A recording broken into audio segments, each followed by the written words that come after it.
नमस्कार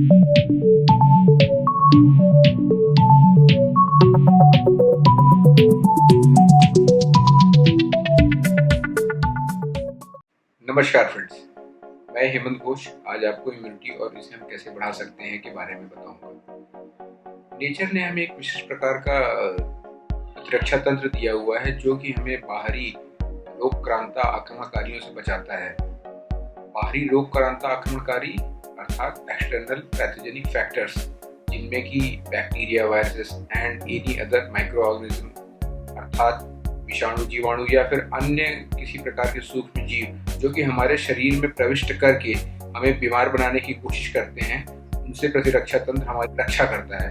इसी को ही हम इम्यून सिस्टम कहते हैं।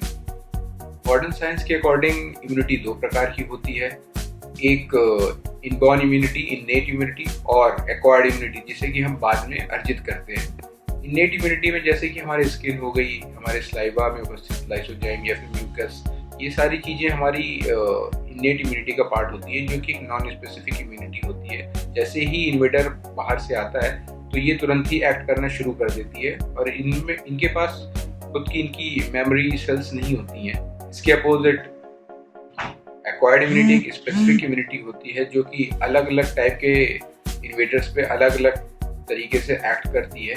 इनमें मुख्यतः लिम्फोसाइट सेल्स होती हैं जो कि फर्दर दो प्रकार की होती है, T cells and B cells. T cells further 4 types की होती हैं, killer T cells, suppressor T cells, helper T cells and memory T cells. Killer T cells mainly जो कि इन्फेक्शंस को किल करती है, और मेमोरी टी सेल्स जो कि फर्दर आगे के लिए कि इस प्रकार के इन्फेक्शन दोबारा ये प्रकार का इन्फेक्शन ना हो शरीर में, उसके लिए मेमोरी टी सेल्स उन्हें मेमोराइज कर लेती हैं। वैसे तो ये सारा कुछ इम्यूनोलॉजी का पार्ट है जो कि एक बहुत बड़ा टॉपिक है। तो मैं आज आपको एक्यूप्रेशर के माध्यम से बताता हूँ कि इम्यूनिटी क्या होती है और हम इसे कैसे बढ़ा सकते हैं। एक्यूप्रेशर में ऐसा माना जाता है कि हमारे शरीर में दो प्रकार की ऊर्जाएं हैं। एक डिफेंसिव एनर्जी जो कि हमारे शरीर की बाहरी सतह पे हमेशा एक्टिव रहती है और हमें बाहरी इन्वेडर से बचाती है। दूसरी एक न्यूट्रिटिव एनर्जी जो कि हमारे शरीर को पोषण देने का काम करती है। ये दोनों आपस में मिलकर काम करती है और कॉम्प्लीमेंट करते हैं एक दूसरे को। न्यूट्रिटिव एनर्जी जब हम खाना खाते हैं तो उससे न्यूट्रिटिव एनर्जी बनती है और जो कि इन टर्न फिर डिफेंसिव एनर्जी को बनाती है। और डिफेंसिव एनर्जी को हम अन्य माध्यमों से भी बनाते हैं, जैसे कि हम जब एक्सरसाइज करते हैं तो डिफेंसिव एनर्जी एक्वायर की जाती है हमारे द्वारा, या फिर हम जब गर्म पदार्थों का सेवन करते हैं तो वो तुरंत ही न्यूट्रिटिव एनर्जी वो डिफेंसिव एनर्जी में कन्वर्ट कर देती है। आइए अब हम देख लेते हैं कि एक्यूप्रेशर के अनुसार हमें इम्यूनिटी बढ़ाने के लिए क्या क्या करना है। इम्यूनिटी बढ़ाने के लिए हमें प्रॉपर स्लीप, प्रॉपर डाइट और प्रॉपर एक्सरसाइज करनी है। प्रॉपर स्लीप से कहने का मेरा ये तात्पर्य है कि आपको 7 से 9 घंटे की नींद लेनी है। 7 से 9 घंटे में आप 8 घंटे लेते हैं तो बहुत अच्छी बात है। और ये 8 घंटे भी हमें कब लेने हैं? 8 घंटे हमें 9 PM to 5 AM। अब आप ये बोलेंगे कि ये एक प्रैक्टिकल बात है, तो आप 10 से 6 भी सो सकते हैं। अगर आप 10 से 6 नहीं सो रहे हैं तो 11 से 7 बजे तक सोइए, और अगर आप इसके बाद सो रहे हैं तो फिर उसका कोई लाभ नहीं है, फिर आप एक तरीके से अपनी इम्यूनिटी को किल कर रहे हैं। अब आजकल जैसे लॉकडाउन पीरियड में ऑफिसेस तो सुबह जाना नहीं हो रहा है लोगों को, तो उसमें लोग रात भर जग के 1, 2, 3, 4 बजे तक भी लोग जग रहे हैं और रात भर अपने online web series, Netflix, Amazon prime, ये सब पे अपना टाइम बिता रहे हैं, जो कि इम्यूनिटी के लिए एक बहुत ही घातक है। इसी प्रकार से प्रॉपर डाइट में भी हमें टाइम पर खाना खाना होता है, जिसमें कि हमें ऐसा खाना खाना है कि जिससे कि हमारा विटामिन B12 और विटामिन D हमारा ये इनका स्तर मेंटेन रहे। और हमें खाना भी प्रॉपर चबा के खाना है, और खाना खाते टाइम टीवी नहीं देखनी है, बातें नहीं करनी है, तब जाके वो खाना हमारे शरीर में लगेगा और फिर हमारी उससे इम्यूनिटी बढ़ेगी। इसके अलावा एक्सरसाइजेस, मैं वीडियो के अंत में आपको 2 एक्सरसाइज करके दिखाऊंगा, जिससे कि हम सिंपल एक्सरसाइजेस जो कि हम घर पे कर सकते हैं और जिससे कि हम अपनी इम्यूनिटी को बढ़ा सकते हैं। अब चलिए हम देख लेते हैं कि एक्यूप्रेशर बिंदुओं के माध्यम से हमें इम्यूनिटी कैसे बढ़ानी है। इसमें मुख्यतः 3-4 बिंदु हैं जिनसे हम अपनी इम्यूनिटी बढ़ा सकते हैं। हम एक्यूप्रेशर के माध्यम से LI11, स्टमक 36, स्प्लीन 6 और DU14 इन बिंदुओं को उपयोग में लाकर अपनी इम्यूनिटी बढ़ा सकते हैं। तो आइए देख लेते हैं इनकी लोकेशंस कहाँ पे हैं और हमें इन्हें उपचार में कैसे प्रयोग में लाना है। देखिए, LI11 हम ये हमारे एल्बो पे स्थित होता है और जब हम अपने हाथ को फोल्ड करते हैं फ्लेक्स पोजीशन में तो ये क्रीज से बाहर ये लाइनिंग पे यहाँ पे पॉइंट होता है। ये एक बहुत ही पेनफुल पॉइंट है। इसको हमें सर्कुलर मोशन में प्रेस करना है। 1 से 2 मिनट तक हम इसे प्रेस कर सकते हैं, दिन में 2 से 4 बार। एकदम ये एल्बो के जॉइंट पे है और एक तरीके से ये एक लाइन बनती है जो कि यहाँ पे LI11 पॉइंट यहाँ पे पड़ता है।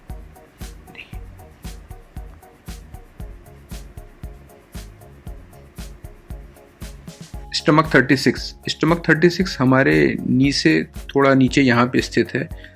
अब ये देखिए, ये हमारी घुटने की कटोरी पैटेला या फिर नी कैप है, इसको मैंने ऐसे मार्क कर दिया है। अब और ये हमारी शिन बोन है, टीबिया से हमें लैटरल साइड में चलना है 1 फिंगर, और कितना नीचे चलना है वर्टिकल डायरेक्शन में 4 फिंगर्स फ्रॉम योर पैटेला। तो जब हम 4 फिंगर से यहाँ से रखते हैं तो हमें स्टमक 36 ये पॉइंट यहाँ लोकेट होता है। इसको भी हम यहाँ पे सर्कुलर डायरेक्शन में इस प्रकार से प्रेशर देंगे।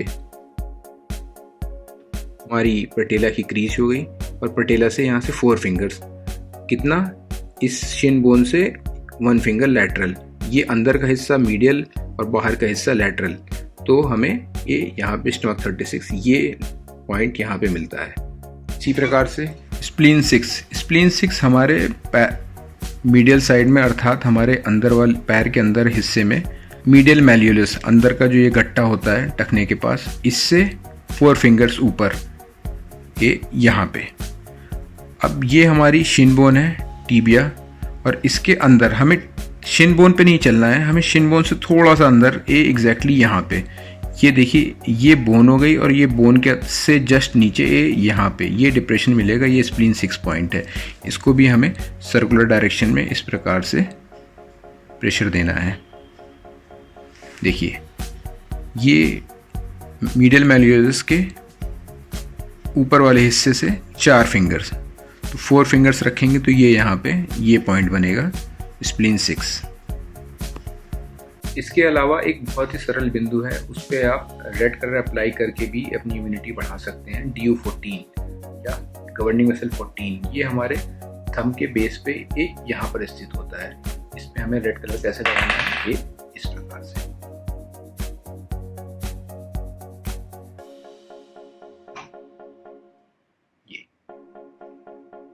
ये एकदम बेस पे है, ये जो हमारा थंब का बेस है, ये जॉइंट है एकदम बीचों बीच, यहाँ हमें यहाँ बीचों बीच लगाना है, ये यहाँ पे। रेड कलर या फिर कोई और भी कलर, एक्यूप्रेशर में रंगों का हम प्रयोग करते हैं। जिन लोगों ने फिजिक्स पढ़ी होगी वो समझ सकते हैं कि हर एक कलर की अपनी एक एनर्जी होती है, E=hc/λ। तो हमें यहाँ पे रेड कलर यूज़ करना है जिससे कि हमें इस पॉइंट की एनर्जी बढ़ानी है, और बहुत ही अच्छा पॉइंट है जो कि हमारी इम्यूनिटी को बढ़ा देता है। DU14, इस पॉइंट पे रेड कलर लगाने से हमारे पूरे शरीर की जो डिफेंसिव एनर्जी वो बढ़ जाती है। बट इसके साथ ही साथ ये क्या करता है कि वो स्पेशली इस सेक्शन का थोड़ा टेम्परेचर बढ़ा देता है। पूरे शरीर में ही वैसे गर्मी हमें पता चलती है, बट इस सेक्शन का थोड़ा शरीर का टेम्परेचर बढ़ा देता है इस सेक्शन का।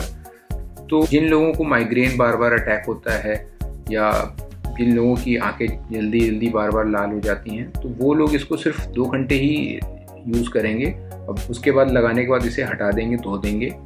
और बाकी लोग जो नॉर्मल लोग हैं वो इसे पूरे दिन भर लगा के रख सकते हैं। देखिए कलर हमेशा सिर्फ डे लाइट में ही काम करेगा, आप अगर अंधेरे में इसे लगा के रखेंगे तो ये काम नहीं करेगा। तो आप इसे हमेशा दिन में ही हमें कलर्स का यूज़ करना है।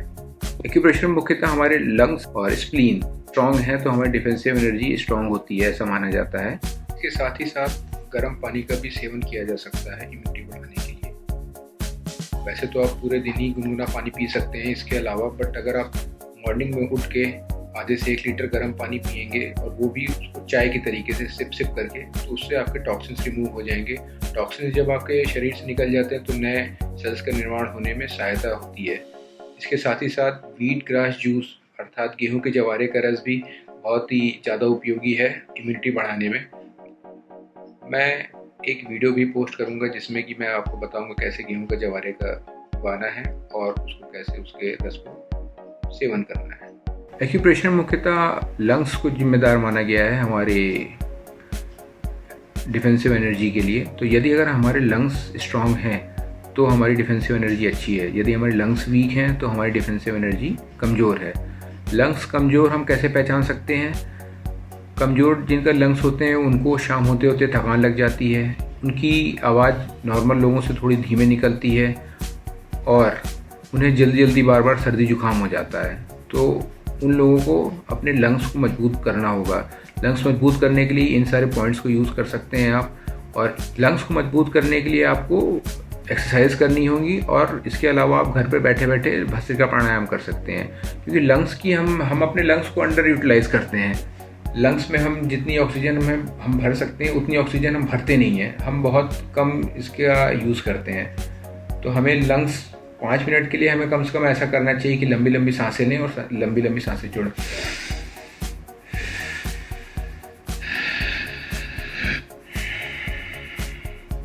तो जब हम फुल कैपेसिटी में ऑक्सीजन लेंगे तो हमारे लंग्स प्रॉपरली वर्क करेंगे, तो उनमें हमारी एनर्जी बढ़ेगी। आप देख ही रहे हैं कि बाहर तो बहुत ही पोल्यूशन है हमारे कंट्री में, तो आप उसके लिए क्या कर सकते हैं, आप घर में ऑक्सीजन गिविंग प्लांट्स हैं, जैसे मनी प्लांट है और बैम्बू है। इस तरीके के आप प्लांट्स अपने घर में रखिए जिससे कि घर का ऑक्सीजन लेवल मेंटेन रहे और आपके लंग्स में थोड़ा धीरे धीरे आपकी एनर्जी उसकी बढ़ती रहे। इसके अलावा आपको लंग्स मजबूत करने के लिए एक्सरसाइज बहुत ही कंपलसरी है। अब मैं आपको बताता हूँ कि एक्सरसाइज कैसे करनी है। आप घर पे बैठे बैठे आप कैसे एक्सरसाइज कर सकते हैं। तो चलिए अब हम देख लेते हैं कि एक्सरसाइज हमें कैसे करनी है। देखिए यहाँ पे मैंने कंपाउंड एक्सरसाइज कर रखी हैं। इसमें आप बर्पीज फॉलोड बाय पुशअप्स है और बाद में मैं हिल क्लाइंबिंग भी इसमें ऐड कर दूँगा। तो यदि आप न्यू कमर हैं और बिगिनर हैं तो आप इसे धीरे धीरे करें, और यदि आपकी एज 40 से ऊपर है तो आप इसे बहुत ही हल्के हल्के करें, और यदि आपको लोअर बैक है तो आप इसे ना करें। देखिए इसके साथ ही हिल क्लाइंबिंग इसके आप 20 to 30 रेप्स कर सकते हैं इन वन गो, और आप इसके इस तरीके की टोटल 3 to 5 टाइम्स इसे पूरे एक्सरसाइज को रिपीट कर सकते हैं। इसमें बेसिकली आपकी हार्ट बीट बढ़ जाएगी। हिल क्लाइंबिंग में आपको कोर मेंटेन करके रखनी है। तो आपने देखा एक्सरसाइज हमें उस प्रकार करनी है कि जिसमें कि हमारी हार्ट बीट बढ़ जाए और शरीर में हमारे गर्मी बढ़ जाए, गर्मी जनरेट हो, तो इस प्रकार से हमारी डिफेंसिव एनर्जी बढ़ेगी। जैसा कि मैंने आपको पहले बताया था, न्यूट्रिटिव एनर्जी इमीडिएटली कन्वर्ट हो जाती है डिफेंसिव एनर्जी में अगर हमें इसकी आवश्यकता होती है। अब हम वैसे जो नॉर्मल खाना खाते हैं उससे तो डिफेंसिव एनर्जी बढ़ती है, बट अगर हमें इमीडिएटली अपनी डिफेंसिव एनर्जी बढ़ानी है तो उसके लिए हमें क्या करना होगा, उसके लिए हमें गर्म पदार्थों का सेवन करना होगा। जैसे कि आप चाय या कॉफ़ी पी सकते हैं, या अगर आपको कुछ नहीं मिल रहा है तो आप गर्म पानी पी के निकलिए घर से। अगर आपको ऐसे एरिया में जाना है जहाँ पे कि बहुत भीड़ भाड़ वाला इलाका है और बहुत आपको लग रहा है कि वहाँ इन्फेक्शन का खतरा है, तो आप ऐसे समय आप घर से खाली पेट ना निकलें। और अगर आप खाना नहीं है आपके पास, या फिर आप कहीं और से निकल रहे हैं जहाँ पे आपको खाने की सुविधा नहीं मिल पा रही है, तो आप चाय कॉफ़ी या फिर कम से कम गर्म पानी पी के निकलें और आप यहाँ पे रेड कलर अप्लाई करके निकलें। इम्यूनिटी बढ़ाने के लिए अभी कोरोना के लिए जैसे कि आयुष मंत्रालय ने जो गाइडलाइन दे रखी हैं, जिसमें कि हमें हल्दी, दालचीनी, ब्लैक पेपर, गिलोय, तुलसी आदि का हमें प्रयोग करने के लिए बोला गया है, तो हम इसे प्रयोग करें। इन सब से क्या होता है, इन सब से हमारे शरीर में गर्मी बढ़ती है। तो अल्टीमेटली हमें शरीर में गर्मी बढ़ानी है जिससे कि हमारी फिर डिफेंसिव एनर्जी बढ़ जाती है। बट हमें इसे इतना ध्यान में रखना है कि इतना हम इसे प्रयोग में ना ले आएँ कि हमारे शरीर में बहुत ज़्यादा गर्मी बढ़ जाए और मुंह में छाले या फिर दाने शरीर में निकल आएँ, या फिर हमारे आँखें लाल हो जाएँ या माइग्रेन हमें हो जाए। तो हमें इन चीज़ों का ध्यान में रखना है। लास्ट में मैं एलोपैथिक डॉक्टर से एक गुजारिश करना चाहूँगा कि दूसरे पैथीज जैसे कि आयुर्वेदा, होम्योपैथी, नेचुरोपैथी, ये सारे लोग जो लोगों को इम्यूनिटी बढ़ाने के लिए अपने अपने सुझाव दे रहे हैं, आप कृपया करके आप लोगों को मना ना करें कि इन्हें ना अपनाएं। हो सकता है कि आपके अकॉर्डिंग इन चीज़ों से इम्यूनिटी ना बढ़ती हो या फिर बढ़ती हो, तो आपके पास इसका कोई प्रूफ नहीं है, बट आप उनको अपनाने दें। एलोपैथी आने के पहले भी बहुत सालों से ये सारे सिस्टम्स थे और इनको फॉलो करके लोग अपनी इम्यूनिटी बढ़ाकर इन सारे इन्फेक्शन से बचे रहते थे। अभी कोरोना है, इससे पहले स्वाइन फ्लू था, उससे पहले सार्स, जीका, इबोला, फ्यूचर में भी कई सारे वायरसेस आते रहेंगे। अल्टीमेटली हमें अपनी इम्यूनिटी ही बढ़ानी होगी जिससे कि हम इन प्रकार के इन्फेक्शन से बचे रहें। और अंत में आपसे मैं कहना चाहूँगा, इम्यून रहिए और दूसरों को भी इम्यून बनाइए। नमस्कार।